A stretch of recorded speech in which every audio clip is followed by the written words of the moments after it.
الحمدللہ وحدہ والصلاة والسلام علی من لا نبی بعد اما بعد۔ معزز و محترم سامعین و ناظرین، دارالعلوم دیوبند کے استاد ادب عربی، ماہنامہ الداعی کے چیف ایڈیٹر، اردو زبان اور عربی زبان کی بہت سی کتابوں کے مصنف استاد محترم حضرت اقدس مولانا نور عالم صاحب خلیل امینی رحمۃ اللہ علیہ اللہ کو پیارے ہو گئے۔ انا للہ و انا الیہ راجعون۔ حضرت مولانا نور عالم صاحب خلیل امینی رحمۃ اللہ علیہ کی حیات و خدمات کے اوپر سوشل میڈیا کے اندر بڑی تیزی کے ساتھ مواد جمع کیا جا رہا ہے۔ میں اس ویڈیو کے اندر حضرت کی میرے ساتھ جو کچھ باتیں اور کچھ یادیں ہیں ان کو ذکر کرنا چاہتا ہوں اور ان کو آپ کے سامنے پیش کرنا چاہتا ہوں۔ حضرت مولانا نور عالم صاحب خلیل امینی رحمۃ اللہ علیہ کی سب سے پہلے جو میں نے زیارت کی ہے وہ جامعۃ القراءات کفلیتہ کے اندر کی ہے۔ مجھے اچھی طرح یاد ہے کہ میں جامعۃ القراءات کفلیتہ سورت گجرات کے اندر زیر تعلیم تھا اور عربی دوم کا طالب علم تھا کہ اس سال مدرسے کے اندر حضرت مولانا نور عالم صاحب خلیل امینی رحمۃ اللہ علیہ تشریف لائے۔ جامعہ کے محتمم حضرت اقدس قاری اسماعیل صاحب بسم اللہ دامت برکاتہم العالیہ نے حضرت مولانا نور عالم صاحب خلیل امینی رحمۃ اللہ علیہ کے اعزاز میں پروگرام کیا۔ پروگرام کے اندر تمام طلباء اساتذہ نے شرکت کی۔ تقریباً 1 گھنٹہ حضرت مولانا نور عالم صاحب خلیل امینی رحمۃ اللہ علیہ نے عربی زبان کی اہمیت و افادیت اور اکابر کی زندگی کے اوپر تفصیلی روشنی ڈالی۔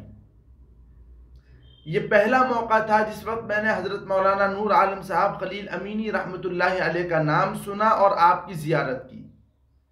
چونکہ ہم عربی دوم کے طالب علم تھے، چھوٹے طالب علم تھے، ناسمجھ طالب علم تھے، اس وجہ سے حضرت سے نہ مصافحہ ہو سکا نہ ملاقات ہو سکی، لیکن حضرت کی تقریر سے، حضرت کے تعلق سے جو تأثر میرے دل کے اندر قائم ہوا تھا میں اس کو بھلا نہیں سکا، میں اس کو مٹا نہیں سکا۔ سالانہ امتحان کے بعد جب میں دیوبند آیا، اس وقت دیوبند کے اندر چیئرمینی کے الیکشن چل رہے تھے۔ مجھے اچھی طریقے سے یاد ہے کہ میں دارالعلوم کی طرف جا رہا تھا۔ صبح کو تقریباً 10-11 بجے کا وقت تھا۔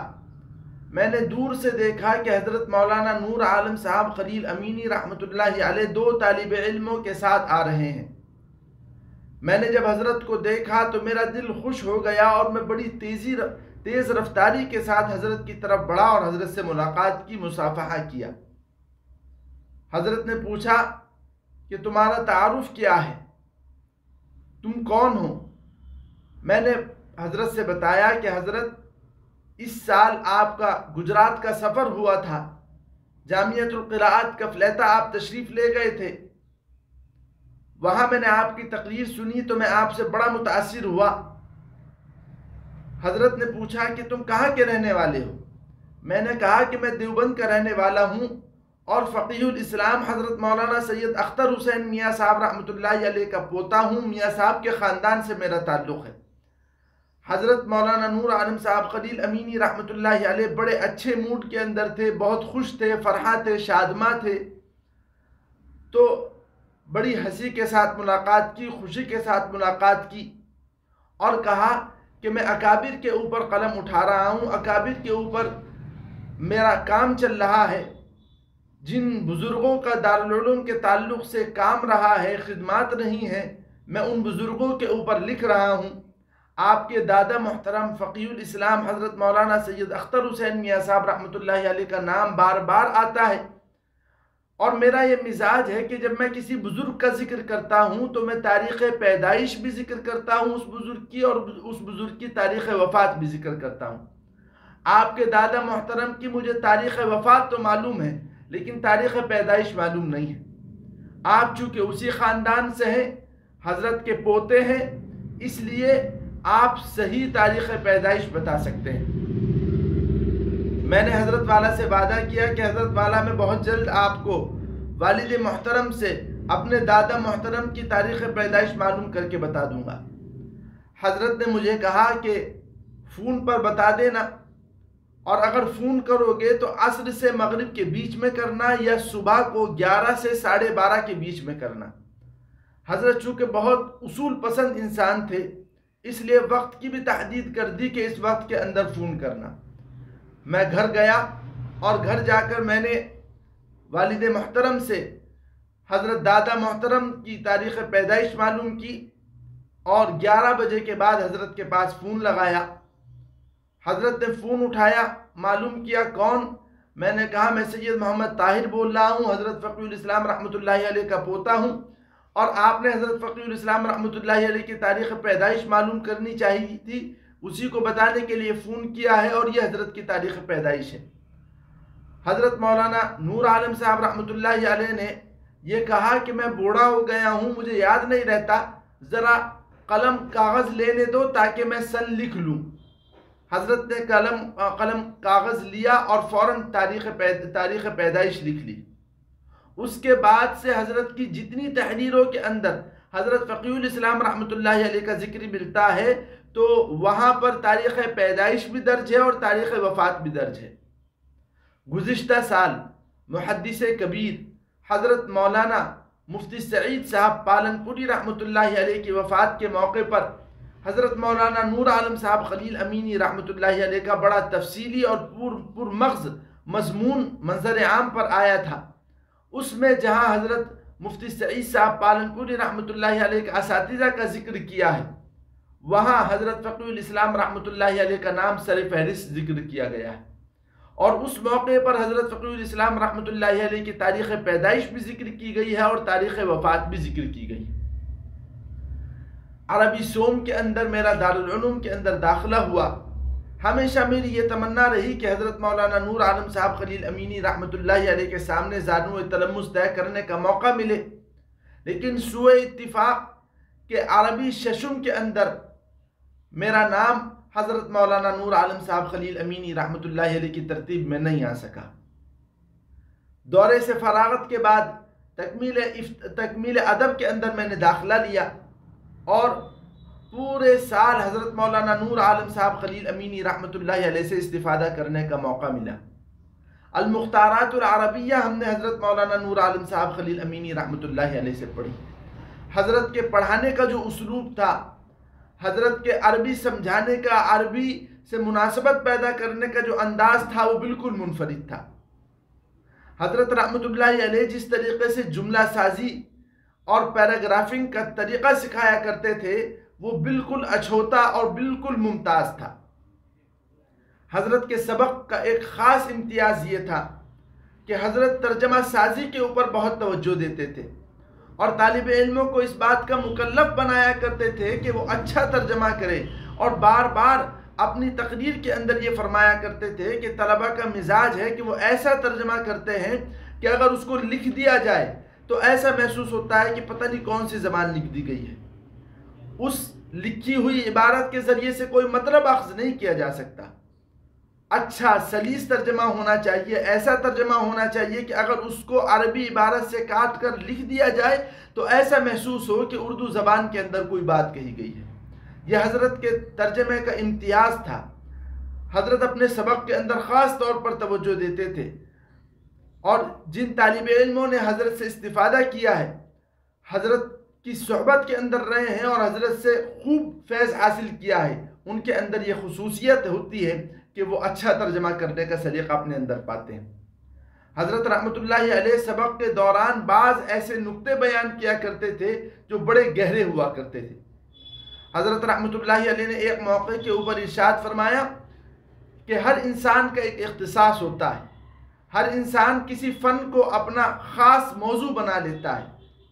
جیسے حضرت امام ابو حنیفہ رحمۃ اللہ علیہ، انہوں نے علم فقہ کو اپنا خاص موضوع بنایا، علم فقہ کو اوڑھنا بچھونا بنا لیا اور اپنی پوری زندگی فقہی خدمات کے لیے وقف کر دی.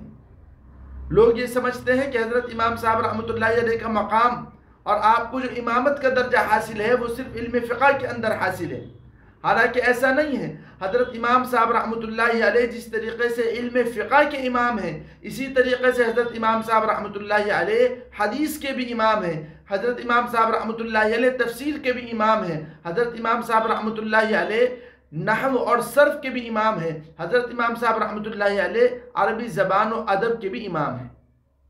حضرت رحمۃ اللہ علیہ نے مولانا نور عالم صاحب رحمۃ اللہ علیہ نے نام لے کر یہ بات کہی کہ سیبوے کے ابا کو بھی وہ قواعد نہیں پتہ ہوں گے، فرا کے ابا کو بھی وہ قواعد پتہ نہیں ہوں گے جو حضرت امام صاحب رحمۃ اللہ علیہ کو پتہ تھے. لیکن انہوں نے اپنے فن کا اختصاص جو کیا ہے وہ علم فقہ کے اندر کیا ہے. انہوں نے اپنا اوڑھنا بچھونا علم فقہ کو بنایا ہے، اس لیے وہ علم فقہ کے ساتھ جانے جاتے ہیں. ورنہ اس کے علاوہ تمام علوم اور فنون پہ حضرت امام ابو حنیفہ رحمۃ اللہ علیہ کو دسترس حاصل تھی اور کامل دستگاہ حاصل تھی.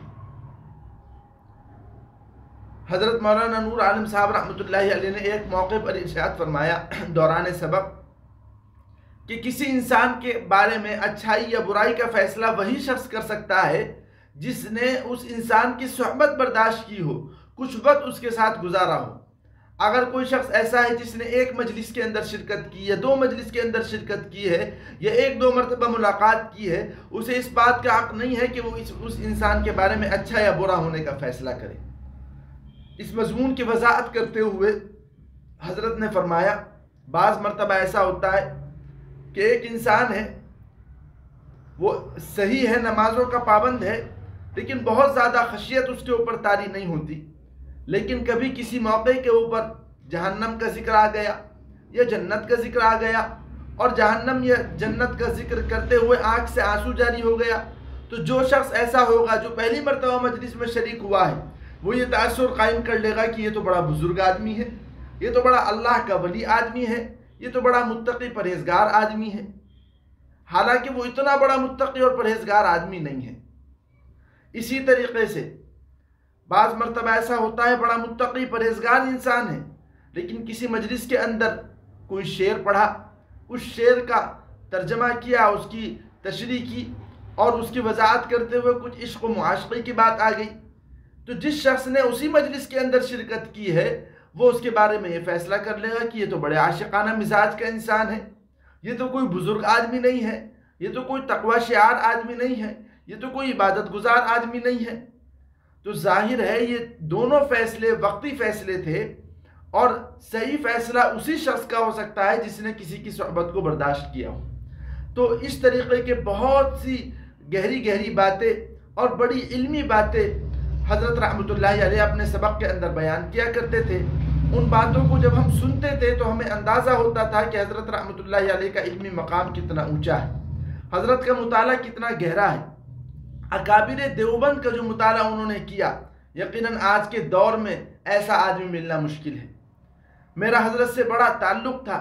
زمانہ طالب علمی کے اندر میں حضرت کے گھر بھی جایا کرتا تھا اور سبق پڑھانے کے بعد جب حضرت اپنے منفرد انداز کے اندر عصا لے کر گھر واپس جاتے تھے تو میں بھی حضرت کے ساتھ ساتھ گھر تک جایا کرتا تھا اور گھر آپ کو رخصت کر کے پھر اپنے گھر جاتا تھا. ایک مرتبہ حضرت والا نے فرمایا کہ اکابر دارالعلوم کے اندر حضرت مولانا اشرف علی صاحب تھانوی رحمۃ اللہ علیہ کی خدمات بڑی نمایاں ہیں، اور اگر حضرت مولانا اشرف علی صاحب تھانوی رحمۃ اللہ علیہ کو ہم اپنے اکابر کی فہرست سے نکال دیں اور ان کی تمام تصنیفی خدمات کو ہم اپنی فہرست سے نکال دیں تو ہمارا پورا طبقہ جو ہے وہ خدمات سے خالی ہو جاتا ہے. اور حضرت کی یہ بات بڑی گہری بات ہے. حضرت مولانا اشرف علی صاحب تھانوی رحمۃ اللہ علیہ نے جو علمی خدمات اور جو تصنیفی خدمات انجام دی ہے، یقیناً اس کی مثال ملنا مشکل ہے. ہمارے تمام اکابر علم کے پہاڑ تھے، آفتاب و مہتاب تھے، لیکن اللہ تعالیٰ کسی شخص کو کسی خاص خدمت کے لیے منتخب فرما لیتے ہیں. حضرت مولانا اشرف علی صاحب تھانوی رحمۃ اللہ علیہ کو اللہ تعالیٰ نے تصنیفی خدمات کے لیے منتخب فرما لیا، اور انہوں نے اپنی پوری زندگی کے اندر تقریباً 800 کتابیں تصنیف فرمائیں، جن 800 کتابوں میں سے بہت سی کتابیں بڑی ضخیم ہیں اور کئی کئی جلدوں کے اوپر مشتمل ہیں۔ مجھے اچھی طرح یاد ہے جس سال میں تکمیل افتاء کے اندر پڑھتا تھا، اس سال حضرت مولانا نور عالم صاحب خلیل امینی رحمۃ اللہ علیہ کے ساتھ میرا ایک سفر ہوا ہے سہارنپور کا۔ یہ وہ وقت تھا جب حضرت مولانا یونس صاحب جونپوری رحمۃ اللہ علیہ شیخ الحدیث مدرسہ مظاہر علوم سہارنپور رحمۃ اللہ علیہ علیل ہوئے۔ حضرت مولانا نور عالم صاحب نے ہم طلبہ سے یہ بات کہی کہ مولانا یونس صاحب علیل ہے، میرا دل چاہتا ہے کہ میں ان کے پاس جاؤں اور ان کی عیادت کروں، ان سے ملاقات کروں۔ میں نے حضرت سے یہ بات کہی کہ حضرت اگر آپ اجازت دیں تو میرے پاس کار ہے، آپ ہماری گاڑی میں بیٹھ کر سہارنپور چلیں، حضرت سے ملاقات کریں، ہمیں بھی آپ کے ساتھ سفر کرنے کی سعادت حاصل ہو جائے گی۔ حضرت مولانا نور عالم صاحب خلیل امینی رحمۃ اللہ علیہ نے ذرہ نوازی فرمائی اور اجازت مرحمت فرما دی۔ جمعرات کے دن صبح کو تقریباً 9 بجے ہم 3 آدمی ناچیز، حضرت مولانا نور عالم صاحب رحمۃ اللہ علیہ اور میرے ایک درسی ساتھی مولوی امجد مدظلہ العالی جو صاحب زادے ہیں دارالعلوم دیوبند کے صدر القراء حضرت مولانا قاری جمشید صاحب دامت برکاتہم العالیہ کے، ہم 3 آدمی سہارنپور مظاہر علوم گئے۔ سب سے پہلے حضرت مولانا یونس صاحب جونپوری رحمۃ اللہ علیہ کی قیام گاہ کے اندر گئے، حضرت سے ملاقات کی۔ حضرت مولانا یونس صاحب رحمۃ اللہ علیہ نے معلوم کیا کہ آپ لوگ کون ہیں۔ حضرت مولانا نور عالم صاحب نے یہ بات کہی کہ میں دیوبند سے حاضر ہوا ہوں، میرا نام نور عالم ہے اور میں دارالعلوم کے اندر ادب عربی کے اسباق پڑھاتا ہوں، ادائی کی ایڈیٹنگ بھی مجھ سے متعلق ہے۔ حضرت شیخ رحمۃ اللہ علیہ فوراً پہچان گئے اور حضرت شیخ رحمۃ اللہ علیہ نے حضرت مولانا نور عالم صاحب رحمۃ اللہ علیہ سے عربی زبان کے اندر گفتگو شروع کی۔ حضرت مولانا نور عالم صاحب بھی عربی زبان کے اندر جواب دیتے، حضرت شیخ رحمۃ اللہ علیہ سوال کرتے اور بہت سی باتیں عربی زبان کے اندر انہوں نے بیان کی۔ تقریباً 15-20 منٹ یہ سلسلہ چلتا رہا، یہ دونوں بزرگ عربی زبان کے اندر گفتگو کرتے رہے اور ہم دونوں بیٹھے ہوئے ان کی زبان کو، ان کے اسلوب کو، ان کے انداز کو، ان کے علوم کو، ان کے معارف کو سنتے رہے اور ان سے استفادہ کرتے رہے۔ تھوڑی دیر میں کچھ لوگ اور ملاقات کے لیے آئے، حضرت شیخ رحمۃ اللہ علیہ سے ملاقات کی، حضرت شیخ ان کی طرف متوجہ ہو گئے اور پھر دوبارہ کچھ دیر بعد ہماری طرف متوجہ ہوئے اور کہا کہ مولانا نور عالم صاحب، عربی زبان کی خدمت بھی اللہ تعالیٰ کے نزدیک تقرب حاصل کرنے کا بہترین ذریعہ ہے، اور کہا کہ جس وقت میرا مظاہر علوم کے اندر تقرر ہوا تھا مجھے سب سے پہلے مقامات حریری پڑھانے کے لیے دے دی گئی۔ میرے دل کے اندر عجیب وساوس پیدا ہوئے کہ میں تو حدیث کی خدمت کرنا چاہتا ہوں، میں رسول اللہ صلی اللہ علیہ وسلم کے کلام کو پڑھنا، پڑھانا اور اس کی اشاعت کرنا چاہتا ہوں، اور اب مجھے مقامات مل گئی ہے۔ اس میں تو اللہ کے رسول صلی اللہ علیہ وسلم کی احادیث نہیں ہے، اس میں اللہ کے رسول صلی اللہ علیہ وسلم کا کلام نہیں ہے۔ میں ایک دن رات میں اٹھا، تہجد پڑھی، اللہ کے سامنے گڑ گڑایا، رویا، تو اللہ تعالیٰ نے میرے دل کے اندر یہ بات بٹھا دی کہ ادب عربی کی خدمت بھی قرآن اور احادیث کی خدمت ہے، اور اس کے ذریعے سے بھی اللہ کا تقرب حاصل کیا جا سکتا ہے، اللہ کو راضی کیا جا سکتا ہے، اور وہ اس طریقے سے کہ اگر ہم عربی زبان کو اس نیت کے ساتھ پڑھیں کہ عربی زبان جب ہمیں حاصل ہو جائے گی تو ہم قرآن کو سمجھ سکتے ہیں، قرآن کی اشاعت کر سکتے ہیں، احادیث کو سمجھ سکتے ہیں، احادیث کی اشاعت کر سکتے ہیں، تو اس طریقے سے اللہ کا تقرب ہمیں حاصل ہو سکتا ہے۔ مجھے اچھی طریقے سے یاد ہے کہ جس وقت حضرت شیخ رحمۃ اللہ علیہ نے یہ کلمات ارشاد فرمائے، حضرت مولانا نور عالم صاحب خلیل امینی رحمۃ اللہ علیہ کی آنکھوں سے آنسو جاری ہو گئے۔ حضرت مولانا نور عالم صاحب بڑے نستعلیقی آدمی تھے، وہ اپنے دل کے ان جذبات کو آنکھوں کے ذریعے سے بہانا نہیں چاہتے تھے، وہ یہ نہیں چاہتے تھے کہ بیٹھے ہوئے لوگ ان کی آنکھوں سے جاری ہوتے ہوئے آنسوؤں کو دیکھیں، وہ چھپانا چاہ رہے تھے آنسوؤں کو۔ انہوں نے فوراً تیزی کے ساتھ رومال نکالا اور اپنی آنکھوں کے اوپر رکھ لیا اور آنکھوں کو چھپانے کی کوشش کی۔ اس کے بعد پھر ہم نے حضرت شیخ رحمۃ اللہ علیہ سے اجازت لی اور مدرسہ مظاہر علوم کے صحن میں آئے۔ جب ہم صحن میں پہنچے تو حضرت مولانا شاہد صاحب امین عام مدرسہ مظاہر علوم سہارنپور تشریف لائے اور ملاقات کی اور اپنے صاحبزادے مولوی صالح سے کہا کہ مہمان خانہ کھلواؤ۔ مولانا صالح صاحب نے مہمان خانہ کھلوایا، ضیافت کی، چائے پلائی اور مختلف باتیں ہوئیں۔ حضرت مولانا شاہد صاحب نے یہ بات کہی کہ کھانا یہیں تناول فرمائیں، ظہرانہ یہیں تناول فرما کر جائیں۔ حضرت مولانا نور عالم صاحب نے کہا کہ سہارنپور میں ہی دوپہر کا کھانا متعین ہے، مولوی امجد کے بھائی آپ کے مدرسے کے اندر پڑھاتے ہیں اور سہارنپور کے اندر انہوں نے اپنا مکان خرید لیا ہے، وہیں پر رہتے ہیں، انہوں نے اپنے مکان کے اندر میرے دوپہر کے کھانے کا انتظام کیا ہے، میں نے ان سے وعدہ کر لیا ہے۔ حضرت مولانا شاہد صاحب رحمۃ اللہ علیہ مولانا نور عالم صاحب خلیل امینی رحمۃ اللہ علیہ کو رخصت کرنے کے لیے گاڑی تک آئے اور گاڑی میں بٹھا کر ہمیں رخصت کیا۔ اس کے بعد پھر ہم مولوی امجد کے گھر بھائی کے گھر گئے، دوپہر کا کھانا تناول کیا، تھوڑی دیر قیلولہ کیا اور اس کے بعد ہم دیوبند واپس آ گئے۔ یہ ایک علمی سفر ہے۔ اس سفر کے اندر حضرت نے بہت سی باتیں ہمارے سامنے بیان کی اور بہت سی عجیب عجیب باتیں حضرت نے ہمارے سامنے بیان کی جن کو بیان کرنے کا موقع نہیں ہے، مختصر وقت ہے، مختصر باتیں آپ حضرات کے سامنے عرض کرنی تھی۔ بہر صورت موت ایک اٹل فیصلہ ہے، ہر انسان کی موت آنی ہے۔ حضرت مولانا نور عالم صاحب خلیل امینی رحمۃ اللہ علیہ کا بھی وقت آ گیا تھا، وہ رخصت ہو گئے۔ اللہ تعالیٰ ان کے درجات کو بلند فرمائے، اللہ ان کی خدمات کو قبول فرمائے، ان کے پسماندگان کو صبر جمیل عطا فرمائے۔